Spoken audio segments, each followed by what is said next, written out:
ఎలా ఉంది? కొత్త ప్రభుత్వాల్లో ఉచితాలు ఎక్కువ అవడం వల్ల మగవారి పరిస్థితి ఏంటంటున్నారు? అందులో బస్సు ప్రయాణం ఏదైనా ఇబ్బంది ఉందా? బస్సు ప్రయాణం అంటే కొద్దిగా ఇబ్బంది. కాకపోతే ఆడవాళ్ళకంటే మరి కొద్దిగా పథకాలంటే పథకాలంటే మరి చేసేదే కదా. దానివల్ల అమరావతి అభివృద్ధి ఎలా అనిపిస్తుంది మరి?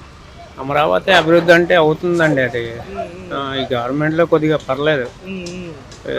చెప్పినట్టుగా 6 పథకాల్లో ఈ గ్యాస్ సిలిండర్లకు ఎన్నిటికి పడ్డాయి డబ్బులు? మాకు రెండింటికి పడ్డాయి.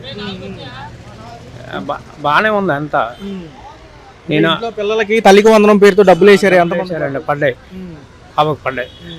అంతమంది అయితే అంతమందికి వేసారు. మా బాబుకి అయితే పడ్డాయి. ఎలా ఉంది సార్? కొద్దిగా రియల్ ఎస్టేట్ ఏమైనా కదిలినట్టు అనిపిస్తుందా? బాగుందండి. పెరిగినట్టున్నాయా ఈ చుట్టుపక్కల ప్రాంతాలు? పెరిగాయండి. పవన్ కళ్యాణ్ గారు అడుగుతున్నారు, ఒక 15 ఏళ్ళు సమయం ఇవ్వగలిగితే అన్ని చేస్తామంటున్నారు ఆయన. మరి అంత సమయం ఓపిక ఉంటుందా ప్రజలకి? ఓపిక పట్టాలండి. మరి ఓపిక పట్టకుండా అరగానే అవగా ఏవైనా కొద్ది టైం పట్టింది ఏదైనా. పార్లమెంట్ సమావేశాల్లో అయినా మనకి చట్టభద్రత వచ్చిద్దా అంటున్నారు. అమరావతికి ఏమంటారు? ఉంటే మంచిది అంటున్నారు. ఉంటే మంచిదేనండి. చట్టభద్రత రావాలి ప్రస్తుతానికి. అనుకున్నారు, మరి చేస్తారనుకున్నారు, చేస్తారు. ఏంటి సార్ కొత్తగా అమరావతిలో అవకాశం అని చెప్పి కొత్తగా ఒక కాన్సెప్ట్ తీసుకొస్తున్నారు. వచ్చే నెల జనవరిలో 8, 9, 10 తారీఖులు ఎంటర్టైన్మెంట్ ప్రోగ్రామ్స్ ఉన్నాయంట అమరావతిలో. ఏమంటారు దాని గురించి?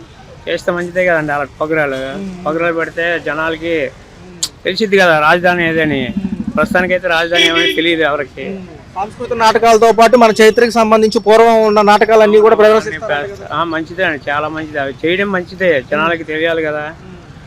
అన్ని మర్చిపోయి ఉన్నారు.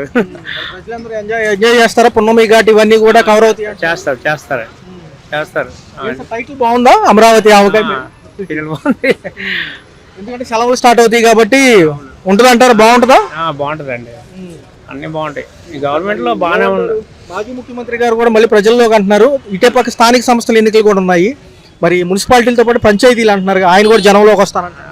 వస్తారు కానీ ఆయన అంత ఇది ఉండదండి. మరి ఇంకా తగ్గిపోయింది ఆయన. ఇంకా 5 సంవత్సరాలు తెలిసింది కదా జనాలకి, అందరికి చేసేది.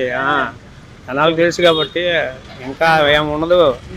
ఏదో జనాలు వచ్చారంటే వచ్చారు అంతే, కానీ ఏముండదు. అందరూ మళ్ళీ ఈ గవర్నమెంటే వస్తుంది ఎంతైనా.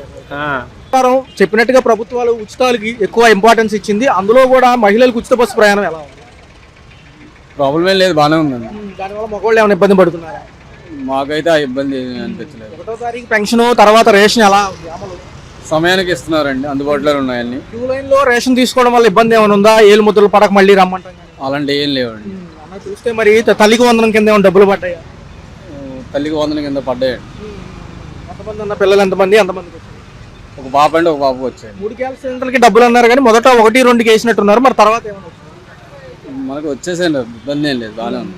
ఎలా ఉందన్నా? మరి పక్కనే అమరావతి పనులు జరుగుతున్నాయా ప్రజలకి, సామాన్యులకి? జరుగుతున్నాయి కదండి. వ్యాపారాలన్నీ కూడా బాగానే ఉన్నాయా? మరి బాగానే ఉంది. టోటల్ గా చూస్తే కరెంట్ ఛార్జీలు ఎలా ఉన్నాయి? నార్మల్ ఎప్పుడు ఉన్నట్టు ఉందండి, ఇబ్బంది ఏం లేదు. ఈ నిత్యావసర సరుకుల ధరలతో ఎప్పుడు సతమతం అవుతారు, ఎలా ఉన్నాయి? అవి కూడా బాగానే ఉందండి, ఇబ్బంది ఏం లేదు. అన్ని అనుకూలంగానే ఉన్నాయి. అప్పుడు ఎలా ఉన్నాయి, ఇప్పుడు అలాగే ఉంది. రేపు జనవరి 8, 9, 10 తారీఖున అమరావతి ఆవకాయ పేరుతో కల్చరల్ ప్రోగ్రామ్స్ పెట్టారు అమరావతిలో. ఏమంటారు? గతంలో కూడా ఒక దసరా నుంచి దీపావళి వరకు ఎగ్జిబిషన్లు అవి పెట్టారు కదా. దీని పేరు ఏంటంటే పూర్వం నాటకాలు, తర్వాత డ్యాన్స్ ప్రోగ్రాంలు అంతా కూడా ఒక ప్రోగ్రామ్స్ పెడుతున్నారు. ఏమంటారు? వెళ్తారా, చూస్తారా? అప్పుడు సమయాన్ని బట్టి, సమయం ఉంటే వెళ్తామండి. కొంచెం పనులు ఉంటాయి కదా, దానివల్ల కుదరకపోతే వెళ్ళకపోవచ్చు. అమరావతి పనులకి ఏమైనా ఇక్కడ వాళ్ళు తీసుకెళ్తున్నారు, లేదా పక్క రాష్ట్రాల వాళ్ళు ఎక్కువ వస్తున్నారు అక్కడ అమరావతి నిర్మాణం కట్టాలి?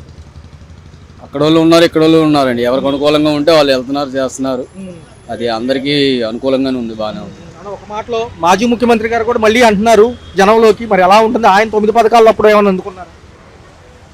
అప్పుడు ఆయన ఉన్నప్పుడు ఆయన పథకాలు తీసుకున్నాం, ఇప్పుడు వీళ్ళు ఉన్నప్పుడు ఈయన పథకాలు తీసుకున్నాం. మున్సిపాలిటీ ఎన్నికలు త్వరలో ఉన్నాయి, దాంతోపాటు పంచాయతీ ఎన్నికలు ఏమో గ్రామాల్లో ఉన్నాయి. ఏమంటారు? గ్రామాలు అంటే పంచాయతీ ఎన్నికలు అవుతాయి కదండి. దానికి మరి మున్సిపాలిటీలు ఉన్నాయి కాబట్టి ఎలా ఉంది ఈ 18 నెలల పరిపాలన? ఏం బాగుంది? బాగానే ఉంది, పరిపాలన అయితే బాగానే ఉంది. మాకైతే ఏదైనా కాగితం కావాలన్నా చెప్తున్నారా? ఏదన్నా సేవలు కావాలన్నా చెప్తున్నారండి.